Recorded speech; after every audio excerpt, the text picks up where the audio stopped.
you're so humbled by who God is and how He made you, that all of a sudden you begin to realize that in me, there's nothing that I can give back to God. That if there's anything good inside of me, is what? It's Jesus in me. That's the only thing that's good. So being poor in spirit, another word for that is having humility. It's being humble. And if you stand before God, if you understand who God is, if you understand the grace that He gave and shown to us, you should be humbled automatically. It shouldn't be a problem to stand back and go, whoa.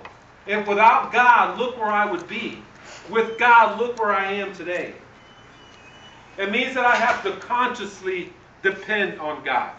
It's dependence on God. Being poor in spirit is saying, hey, left to myself, I'll make a mess of things. God, I need you.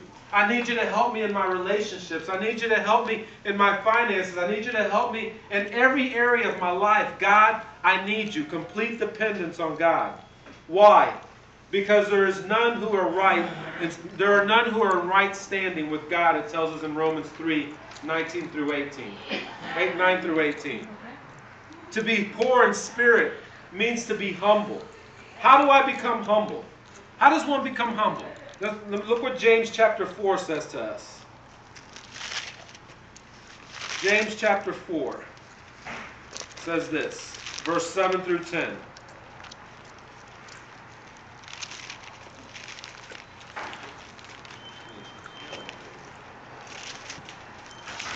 Sticking? Yes. I don't know if I like to do that. All right, verse 7 through 10, it says this. Therefore submit to God, resist the devil, and he will flee from you. Draw near to God, and He will draw near to you. Cleanse your hands, you sinners, and purify your hearts, you double-minded. Lament and mourn and weep. Let your laughter be turned to mourning and your joy to gloom. Verse 10. Humble yourselves in the sight of the Lord, and He will lift you up. What's the first thing He says we need to do? We need to submit or surrender to God. Everything and all things in our lives, we say, God, listen, here's my life. Every bit of it, I surrender it to you. Step number one. Step number two is what? You have to resist the devil. And we learned from a series that I did a while back that we have an enemy. We have an adversary who wants to distract us, who wants to discourage us, who wants to lie to us and keep us from the truth of who Christ is and who He made us to be. So we need to resist the devil. When he tempts us, when he comes our way, we resist him. We turn away. We stand firm. How? With the suit of armor, right? Remember the shield? Remember all the breastplate of righteousness, the helmet of salvation that we talked about? And then what? You've humbled yourself before God. You surrender. You say, God, I give up. I'm yours. Enemy, back off. I'm not giving in to you anymore. And then you begin to pursue God with passion. You begin to seek after Him.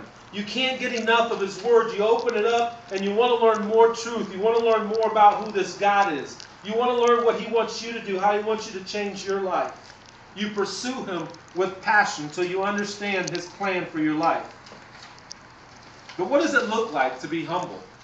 What does it look like to be humble? Let me just give you some examples. If you have humility, you'll be able to relate to this. One who is humble shows unconditional love.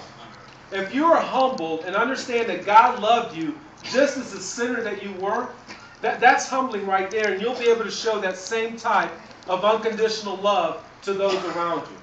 What's another symbol of humility, another sign of humility?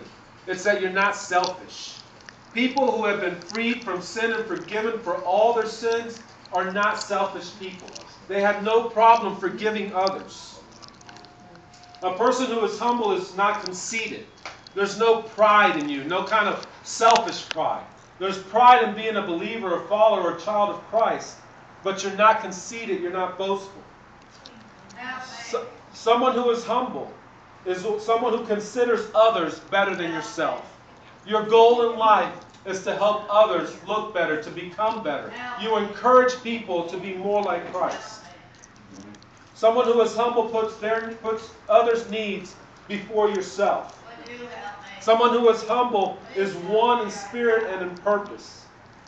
One who is humble is not vain. One who is humble is a servant of Christ. And when you're a servant of Christ, it's easy to be a servant of others. It's not about, hey, what are you going to do for me? It doesn't matter. It's what am I going to do for you? How can I help you be better? Humility, or being poor in spirit, produces obedience. When we are obedient, we begin to paint a true picture of what Jesus is really like. Amen. And that's our desire. When we came to know Christ, He gave us a brand new canvas. And on it, every day that we live, that we serve Him, we're painting a picture, a representation of who we are and whose we are. So what is your portrait? What is your painting saying about you? As you have lived many years, what have you put on that portrait for others to see about who you serve and who you love?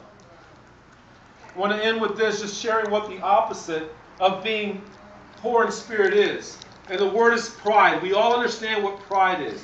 Pride is not a good thing. Pride leads to poor choices. Pride leads to punishment. Pride leads to fighting. It leads to failure. And it brings people down. And listen, when you're prideful, not only do you bring yourself down and pull yourself away from a relationship with God and His blessings, but you bring others down with you when you're a person of pride. Because you're only considerate about yourself and your needs and your desires, and you begin to use people so that you get what you want. Pride says to God, I don't need you, and it paints a distorted view of the real Jesus, because Jesus was not prideful. Jesus was the most humble man we have ever met or seen or heard of. What He did took true humility to endure all that He endured all the way to the cross. There are rewards for those who are poor in spirit. And Matthew 5:3 tells us that we get wisdom, we have honor, and we have the kingdom of heaven for those